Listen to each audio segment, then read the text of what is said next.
live from Terminal Island, California. You are tuned into the Chronicles of Samuel Broadcast Network, where we talk politics to personal, religious to holistic. And I'm your host, Young Trey, also known as 33 BC. And now, coming to the air, the writer, the editor, the criminal priest, Samuel Green. First off, it's an honor to have you on the air, Pops. And before we get started, I'd just like to ask, when did you get arrested, and how has this affected your life? I got arrested in 2001, September the 5th, for cocaine charges, and it's been a monstrous experience. It's been a so-called American horror story. It's been one of the most necessary experiences for me because I was really hard-headed, and at the same time I was dying to get killed when I was in the so-called free world. Right. You know, Pops, from talking to you, you still sound like a young man. Like you still sound like you got youth left in your body. You know, why don't you tell the listeners how old you are and how does it feel being that age? Okay, July I'll be 70. And I want to be 70. And I like being 70 because there's no ego or competitive or controlling consciousness or foolishness in my perception and in my concept of how life really is. And for the first time in my life, I'm freer than I ever been in my life because I'm not trying to control the outside world, meaning people outside of my body and relationships and things of that nature. I take full responsibility of what I'm going through because it was tailor-made for me. I take full responsibility of everything that has brought me to this point because life is gorgeous for me at 70. When I was 9, when I was 19, I used to wonder how it would be to be an elderly person or a senior citizen or a so-called old person. Depending on your perception and depending on your health and your consciousness, you know, life gets better as the age faculties and grooming and experience come into play. Okay. So prior to your arrest, I understand that you was a member of West Angeles Church of God in Christ. Have they been supportive of you in any kind of way, spiritually or financially, since you've been incarcerated? Oh, man. Ooh. Let me tell you. My mother was a priest. My mother was a counselor, a psychiatrist, a holistic healer, and she believed in Christianity. She believed in the so-called Jesus philosophy. She believed in righteousness, and she was innocent. I'm talking about her because she played a major part in my life. I'm talking about awesome.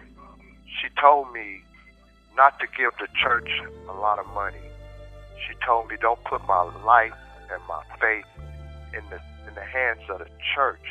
She told me it was my responsibility to be me. It was my responsibility to do the right thing. It was my responsibility to cling to honesty. The one thing she didn't tell me that I've acquired since I've been incarcerated was about innocence. Oh, man. But back to West Angeles Church.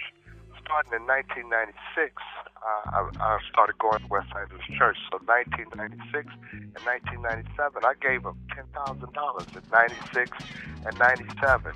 They wasn't keeping a financial record then. In 98, 99, 2000, 2001, all together with 97, 96, I gave them $100,000, more or less.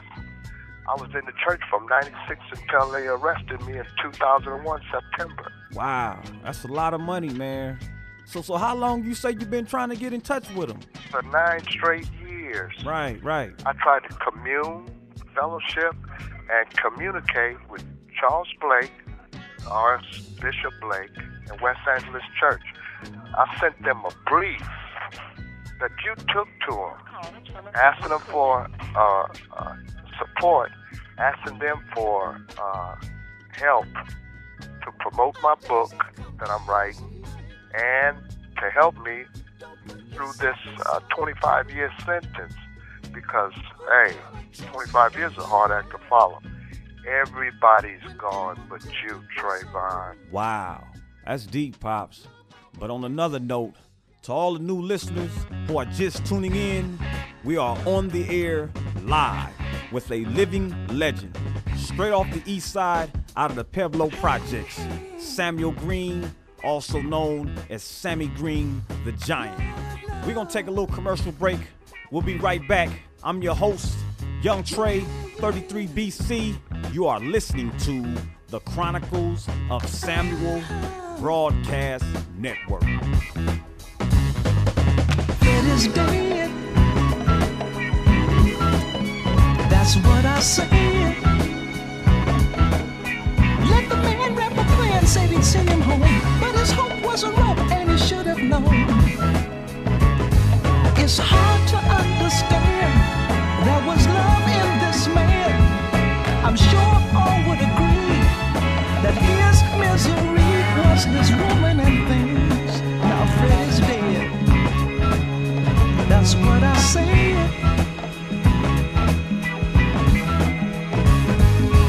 Everybody's misused him, ripped him off and abused him. Another junkie plan, pushing dope for the man.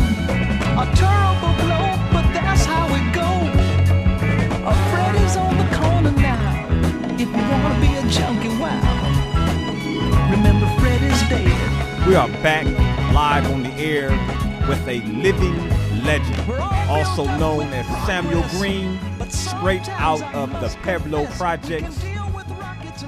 Samuel, I want to ask you, how long have you been locked up and how much time was given to you for the crimes you committed?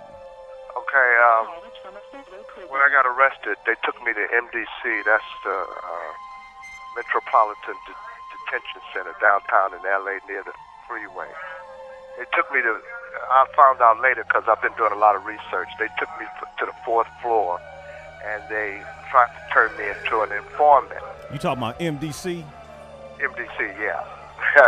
They told me that I was going to get life, and they told me that if I cooperated, it would help me.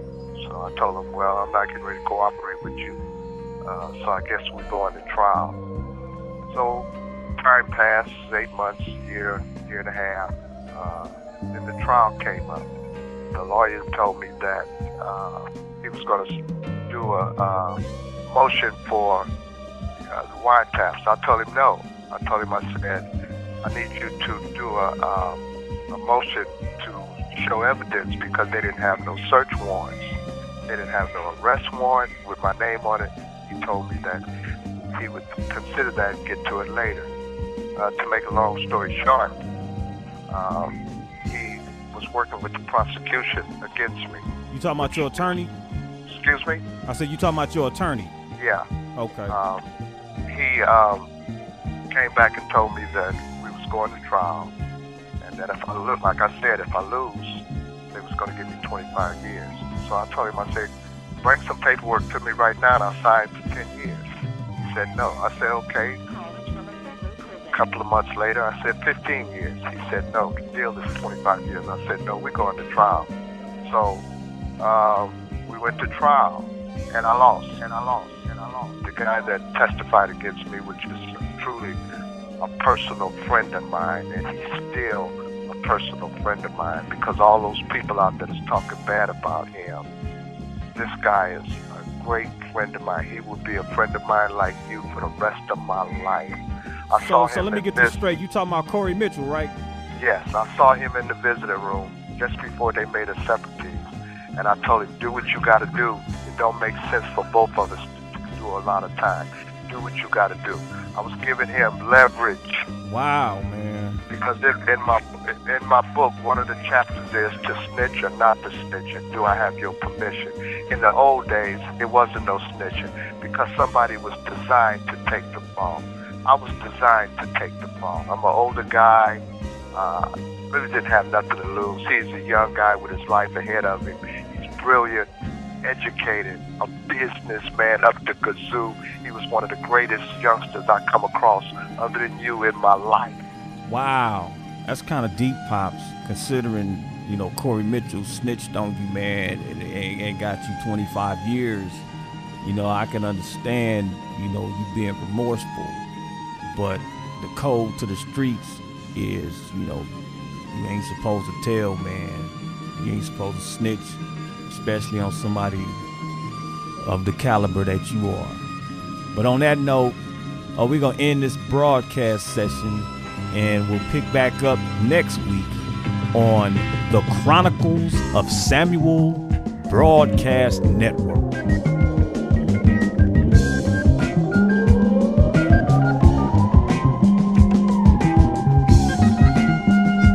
Stargate Production.